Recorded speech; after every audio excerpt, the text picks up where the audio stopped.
about 10, I started smoking cigarettes, my friends and I, and we had no real way to get them, so we started stealing.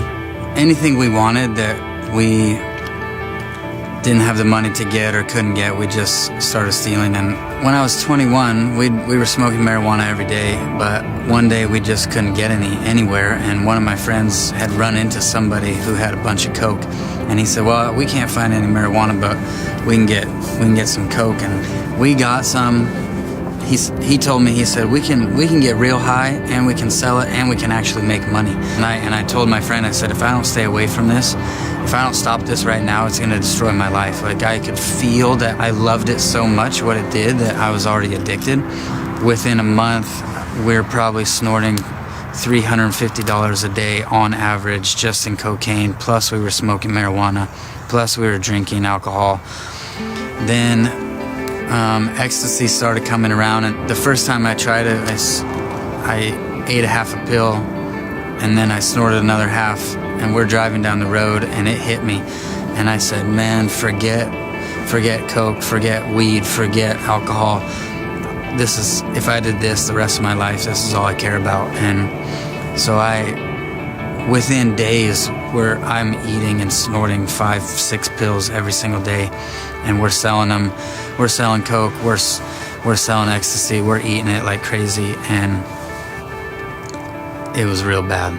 I would never became like one of those real scary guys. I was just real scared. I was so paranoid, I was so afraid. I started buying guns, so I bought 3 guns, and I carried a handgun with me all the time because I was so afraid someone was just gonna take my stuff.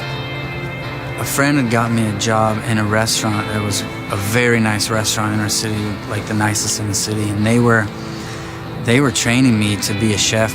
They're teaching me all these different ways to cook different food, and I loved it. And I loved it so much, it actually kept me sort of normal. I mean, I was still selling at the time, but I came to work one day, and the head chef brought me in, and he said that I had yelled at somebody, and I didn't remember doing that, and he just fired me right on the spot, just no warning, no nothing.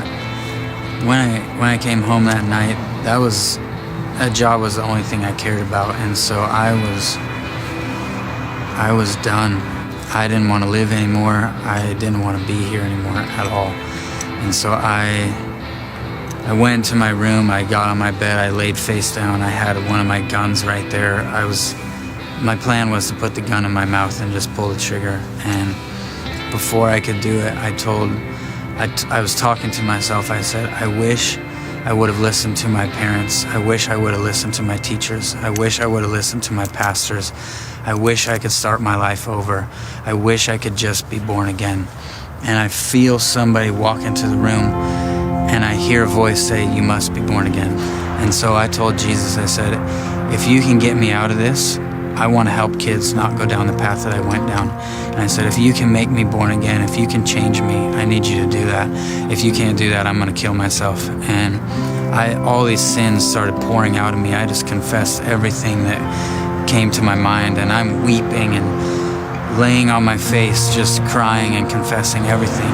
And I think I fell asleep about an hour into it and woke up the next day a different person. The colors looked brighter. I had no desire for drugs, no need for drugs. My world had just fallen apart, but it had also been put back together in one moment, and I was free.